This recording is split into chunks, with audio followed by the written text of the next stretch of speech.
Hey, what's going on, everybody? David Noe with Speakeasy HR, presented by Payroll Partners. I am back for a brand new episode. Awesome guest, has not been on before, but we've talked a little bit about a few things with AI and HR and podcasting and a brand new Roku channel. So I am thrilled to have the one and only David Turetsky on Speakeasy HR. Thank Welcome. Thank you, David. How How are you are you? today? I'm great. I'm great. I'm glad to be here. Yeah, absolutely. We have been fortunate enough to, like I said, connect over the last maybe 6 months, a little bit more than before, and it's led up to this discussion today and just a lot of things that we're going to dive into and why HR is the big scary issue for HR in 2026 is not AI. Yes, it is So I'm not. excited to dive in. So if you want to tell everybody about yourself, we are live on LinkedIn and YouTube. We are obviously going to dive into this topic, but if you want to tell everybody about yourself, your background, and kind of what you've been working on. Sure. So, David Turetsky, I've been in the human resources and compensation world for over 35 years. Um, I think most of that time has been about trying to take data and make it into intelligence, into knowledge. So, whether I was in compensation as a practitioner, as a consultant, as an entrepreneur, it was always about trying to take my econometrics background from college and turn it into something cool, something where managers can say, hey, that's the reason why HR should exist because I learned something or I used something today. And employees could say, wow, my company loves me because they're treating me better. They're listening to me. That's been my world. And in the last 6 months, my world has changed a lot. Now I have HR Data Labs consulting, I have HR Data Labs tech, and now I have the HR channel, which is, as you mentioned, the Speakeasy HR is part of the HR channel on live on Roku and Fire TV. And it's just been a crazy, awesome journey. And I don't think I've ever had such a really cool time in the last few months of just spinning up a new company. Yeah, got to give you that. Thank you. Thank you. Thank you. Well, Yeah. that actually made my day. Well, I'm glad. I try to bring joy to everybody with the mini air horn. So if you I don't have one, I it's need so one. fun to walk around and just have it at work and at home and on this. So it's a great pickup. I think my So dogs would love that. right. So tell us about the HR channel. I again am fortunate to be a part of that small group that you have. So it might have been an idea that you've had for a while, and I'm excited to see where this goes, man. So what's Yeah. the HR channel? Well, it first started as a way of being able to take the podcast and be able to monetize them by putting them on a channel in people's living rooms where HR can sit back, relax, and enjoy listening to outstanding voices like yourself, David, and be able to not only learn something, but chill while they're doing it, just like as if they were sitting in the speakeasy.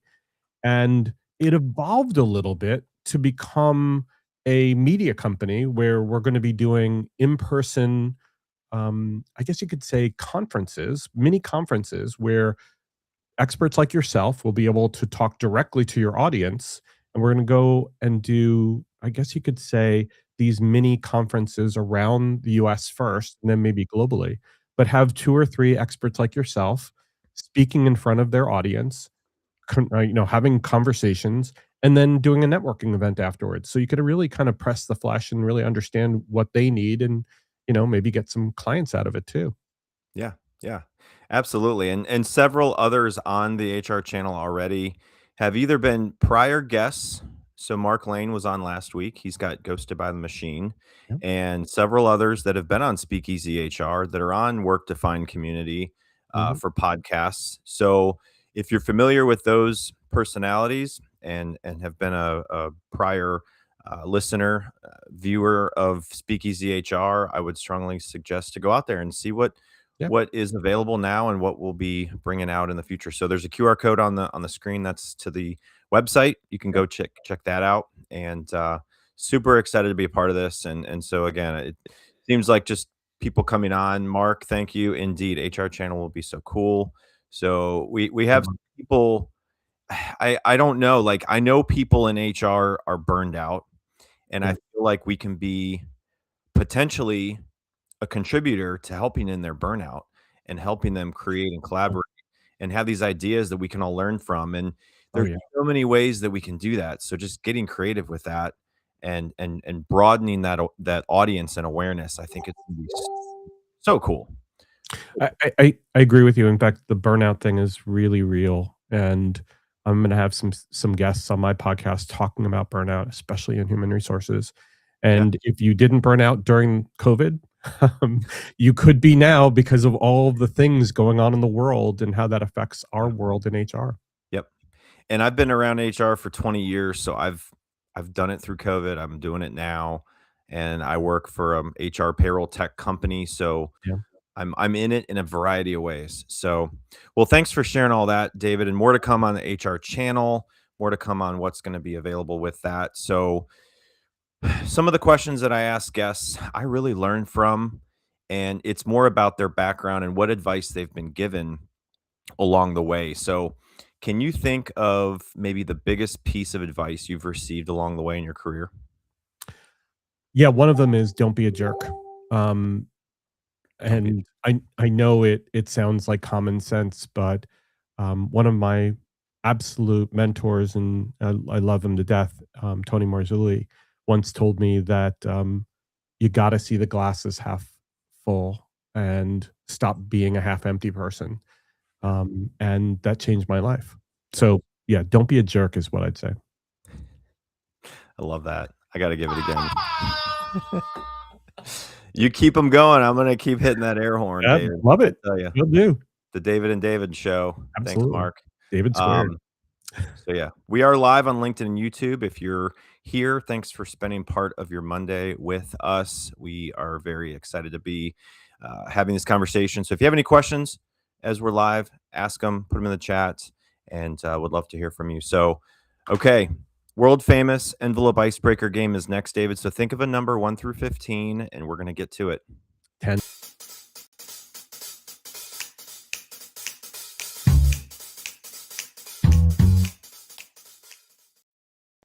You already have the number. I didn't I even have have the to number, ask number or 10. uh, Yeah. wait very long. So you picked 10.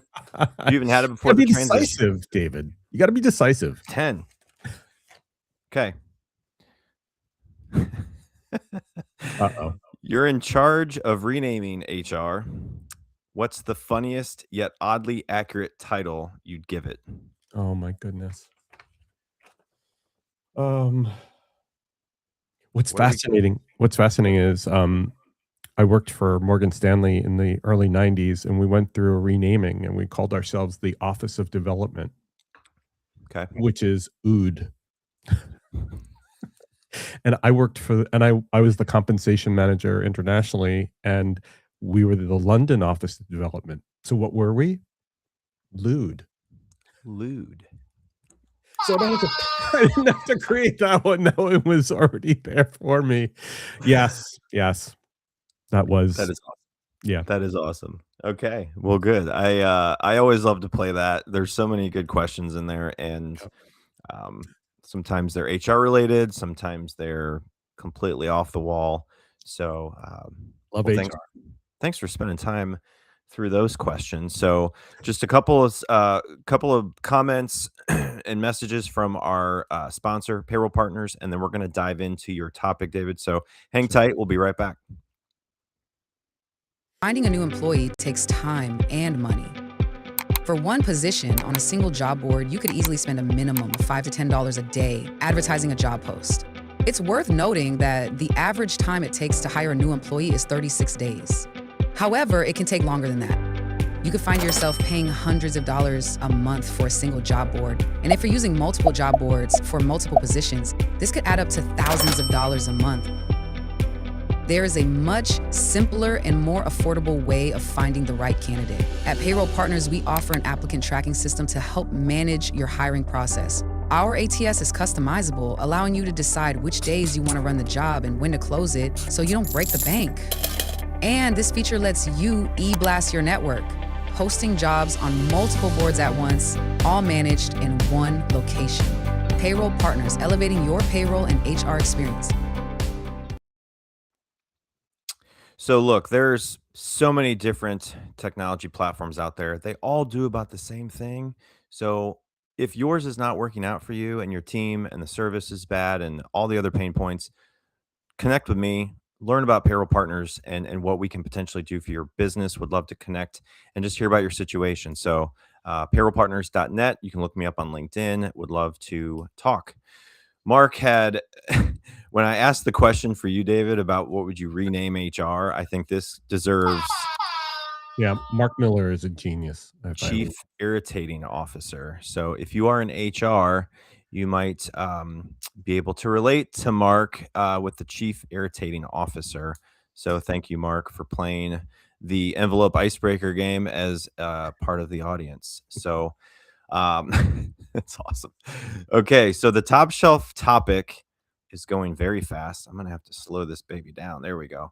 So when I connected with you, David, just like all the other guests, I really want to find the topic that's going to hit the mark with your background and what you can bring to Speakeasy HR. And so you came up with the big scary issue for HR is not AI in 2026. So let's dive into that. So everyone's talking about AI and HR and just business. Why do you believe HR data is actually the bigger issue right now? And is that the Well, biggest issue? the HR data is the biggest issue, and it's the one that we all just ignore. It's hygiene. It's something that we should be looking at every day, but unfortunately, we take it for granted that it's fine. Oh, payroll runs on it, and our HR IT runs on all this stuff, so it's got to be accurate. We have employee self-service, we have manager self-service. They're taking care of it. Well, the answer is no, they're not. And if you're using artificial intelligence or if you're using engines that actually read that data, it's reading crap. And I've been in this world for a very long time, and I've produced analyses that have taken me days to create, only to find out that the underlying data was wrong when presented. And going back to my comp analyst days, I've literally spent hundreds, if not thousands of hours redoing work because the data underlying the things that I was trying to build were wrong. And so if you want to base decisions on in artificial intelligence on your data, that's great. That's awesome. Take phase zero. Phase zero is I got to fix my data. Yeah. Yeah. And it's funny you say that because I feel like every company does something where it has the data, but it doesn't work for them in a way that should be just easy and efficient. And they just keep adding systems to try to make it easier and it just makes it harder. Absolutely. So what does bad HR data actually look like inside an organization, you think, from like day to day? What's fascinating is it doesn't look any different from good HR data.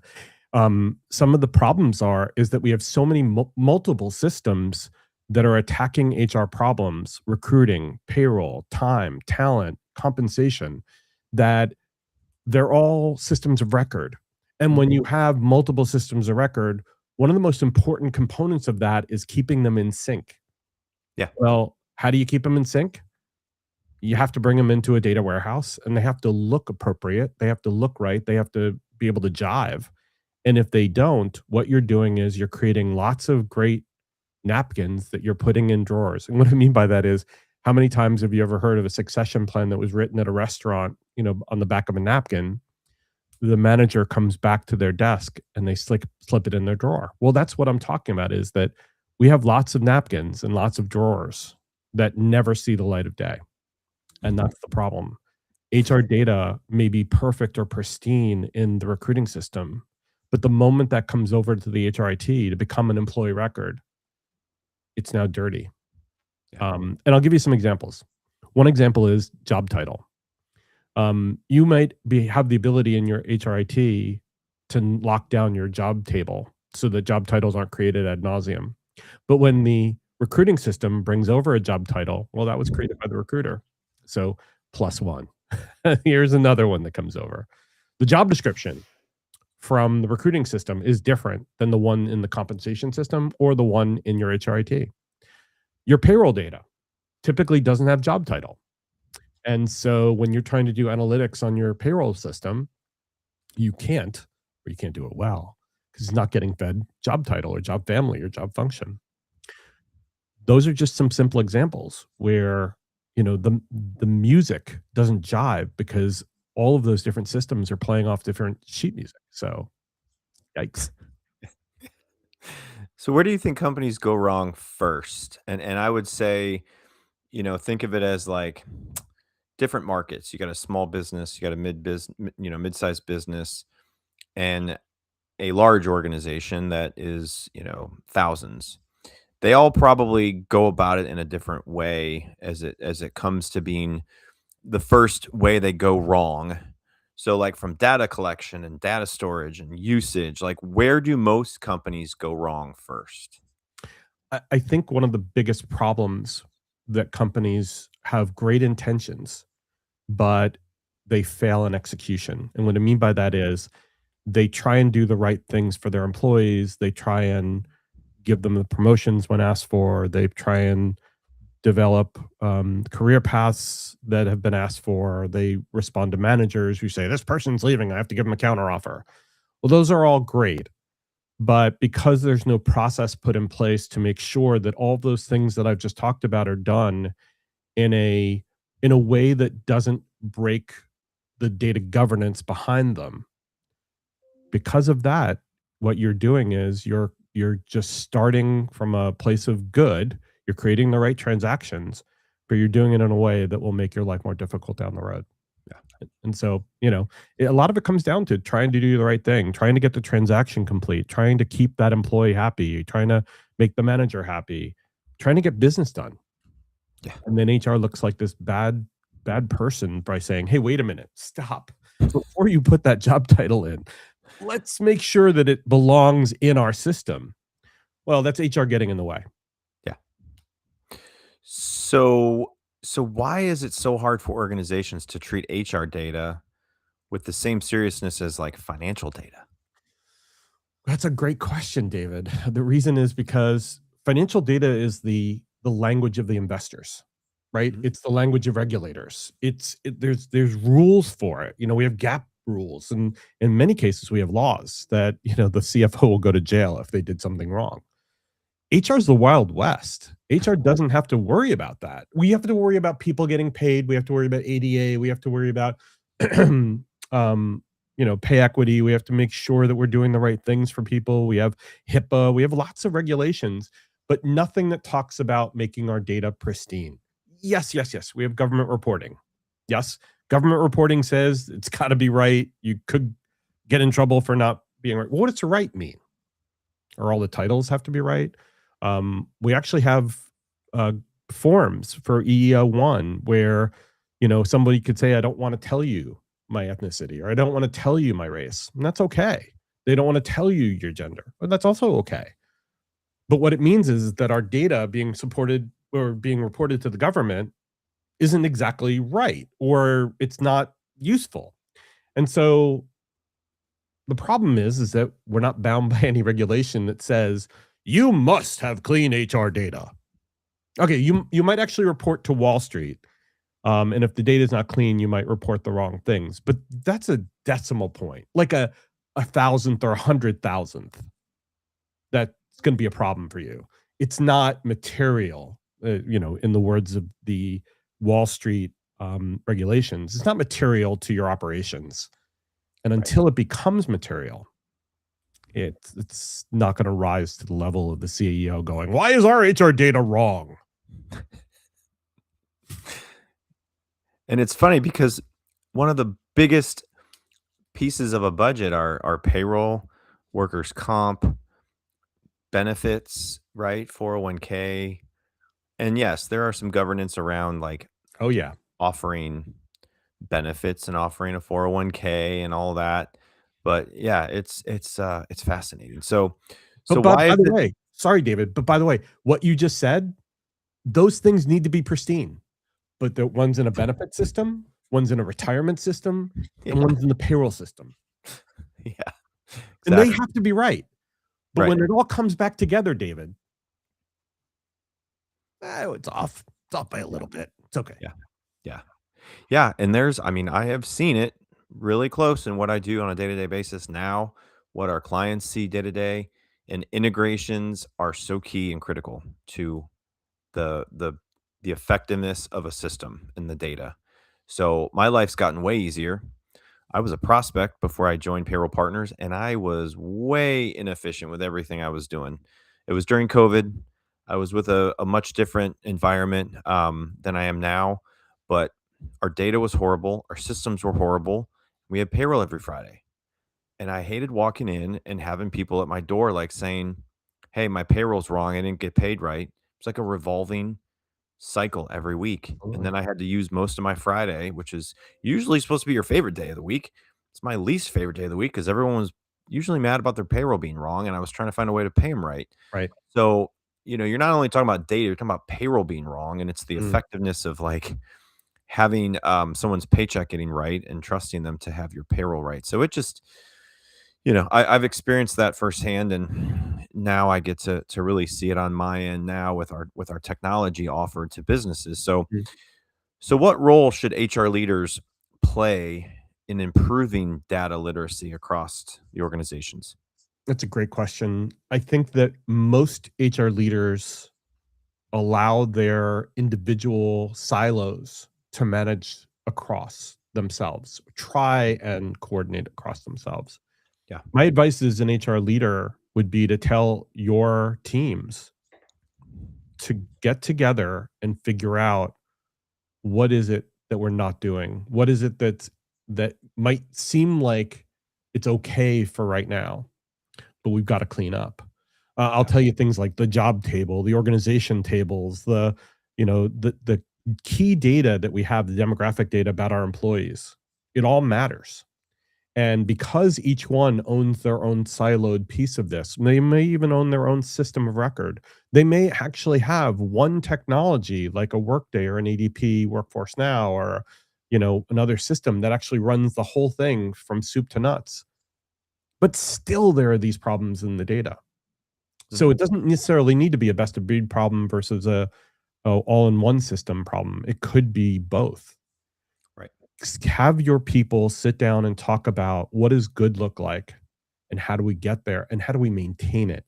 I've worked as part of HR data labs. I've worked on a lot of companies helping them get to a better data outcome for their HR data.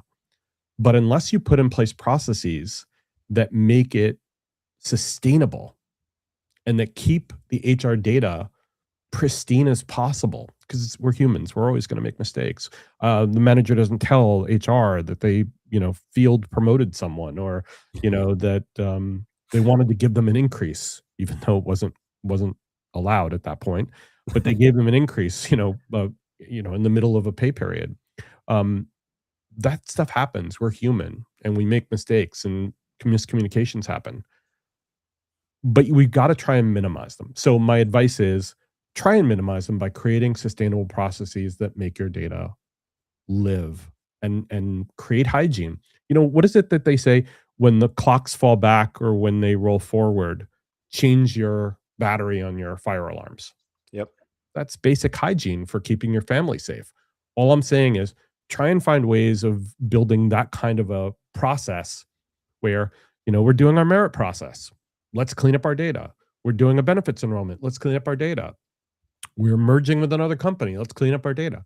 Find the ways of being able to put that into your processes, your program templates, so that you can have a sustainable, clean data system. I'm just going to do that every time you answer a Yeah, question I because love that. it's all great. I love this. Okay, David. So how can better HR data storytelling change how executives make decisions? I've been in the HR analytics space, the people analytics space for over a decade. And the one thing I have always heard from HR executives is, I can't tell a story from my data because my data is terrible and I don't know how. And the answer is they won't know how unless they get the good data. First of all, they trust the data. Having trusted data allows you to look at data and then actually ask it really interesting questions like, what are the trends I'm seeing in why people leave? Why do people come to our company? What's the biggest problem that people have before they leave? Those are simple questions that can be answered by looking at data, clean data. If I look at dirty data and it tells me something wrong, it not only puts, I hate to use the term, egg on the face of the HR people, especially the HR leader. They will become shy of ever opening their mouths again, and they're going to get really mad, especially if they've made pronouncements to the rest of the executive team or they've made pronouncements to their shareholders or owners. You don't want to have that conversation with your head of HR if they've said the wrong thing, especially to Wall Street or especially to their owners, and then they find out it was Yeah. wrong. Oh, good Lord. That would be bad. What do they say? You can't manage what you can't measure. Well, yeah, I mean, exactly. it's yeah. And Yeah. the other thing too, and I think a lot of companies use them, are these CRM management platforms, right? So, Mhm. like, you have Yeah. clients, you have accounts, you have to track this data, how many times this client calls in, how many tickets they're logging, how many times they're interacting with the service provider, and it's like it's gonna tell you a lot of data, how fast someone responds to that client, if it's within 2 hours, 2 days, 2 months. I've heard some horror stories, and they're like, "Yeah, I've tried to call my payroll company, and I don't get a email back for 3 weeks." And I'm Yeah. like, "Well, I guess they don't use data right, because that's probably not a good way to treat your customer." It's Well, and you can bet wild turkey on this, that, like right there. that that the sales team and the customer relationship team try and keep that data as pristine as humanly possible, because that's their life. That's their bread and butter Yeah, right there. And if they don't have accurate data to know when the last time their customer reached out, because they've got multiple people reaching out to them from your company probably, then it's worse than egg on their yeah, face. It costs them yeah. money.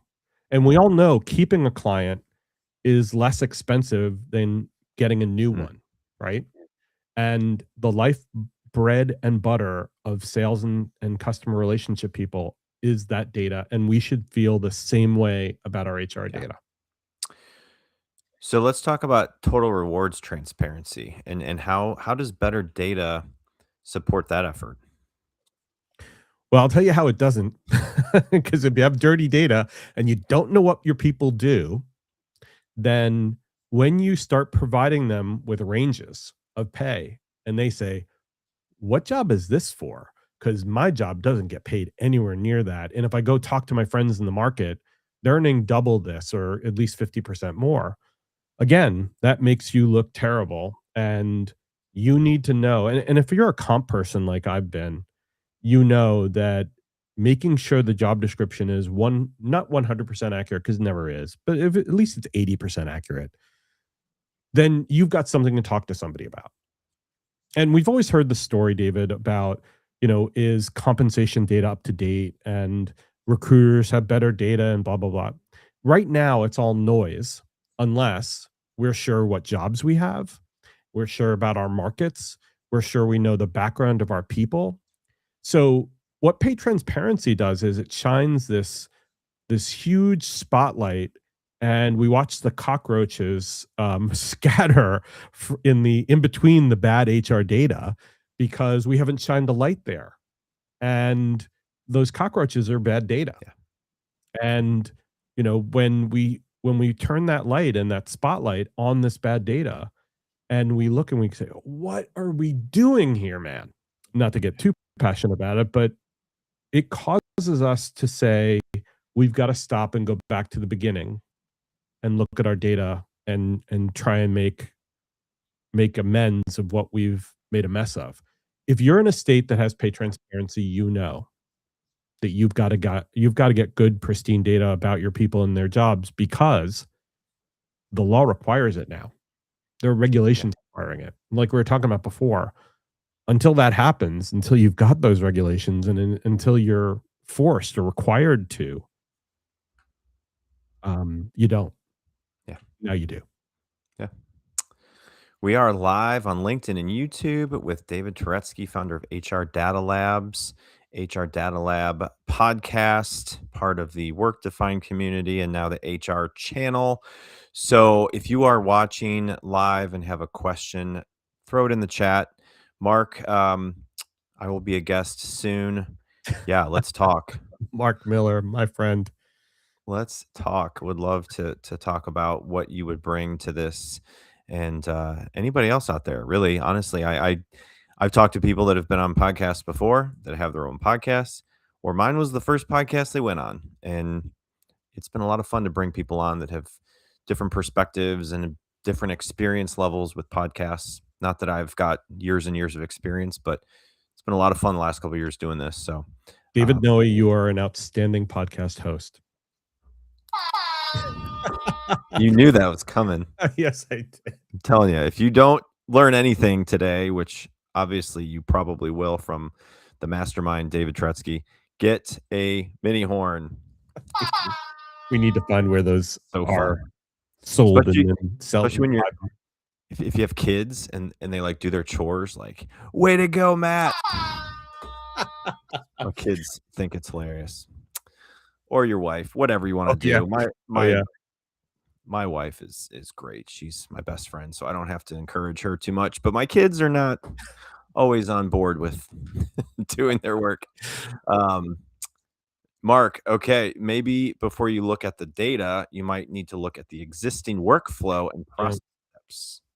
Yeah, we talked about that, David. You know, you can't have a sustainable set of good data without having the right processes in place to Yep. ensure that it's going to stay good, whatever good means. But you need to make sure those processes are in place. Otherwise, you're going to waste a lot of money with good consultants like HR Data Labs or payroll partners, and you're going to have to call them back again. And not that that's a bad thing. You can call me back every year if you'd like, but I'd rather you create a sustainable methodology of having great data and do it once. Yeah. Yeah, and I think the problem too is you have to keep up on it. If the data is right today, how fast is it going to be outdated? Yeah. So like you were talking about replacing your batteries and your smoke detectors, right? When your clocks change. It's a great way of putting it, you know? I didn't really think about it since you brought it up, but yeah, are you doing annual audits to your files, either personal files for their staff, for your whatever, beneficiary forms for the Sure. staff, benefits, all that. Like there's a lot of audits you should probably be doing as a business. Is it part Yeah. of your workflow every year? I don't know.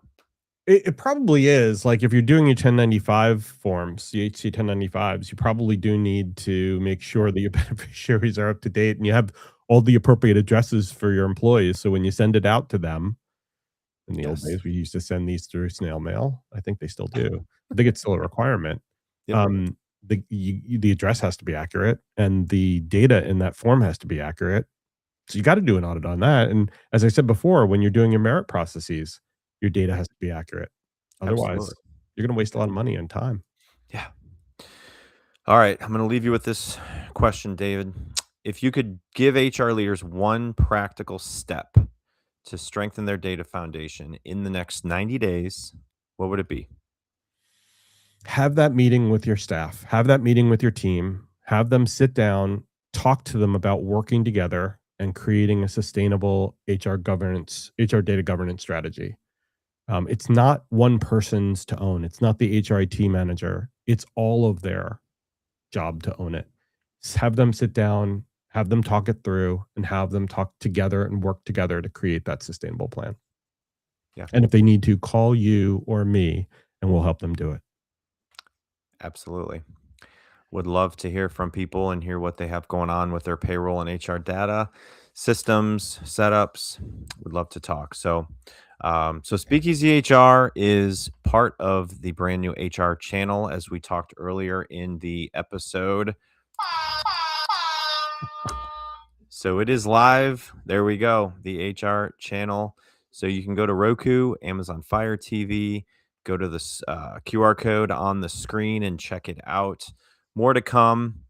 More to come with this project that I'm a part of with David and others like Mark Lane and some other fantastic podcasts out there. So if you are not aware of it, hopefully this helped, and would love to hear what you think about it and what else you're looking for, right? What else you're looking for. Um, I do have a great all day conference coming up in April the 30th in 10 days.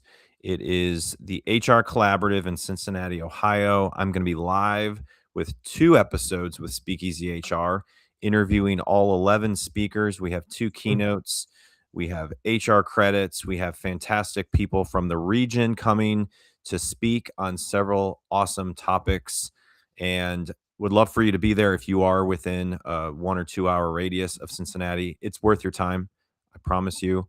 It's one of the best all day events that I'm familiar with, unless you go to another HR conference, and maybe there's going to be an HR channel conference in the future to go to. So Yep. more opportunities like that out there. So yeah, go to HR Collaborative. It's hr-collaborative.org.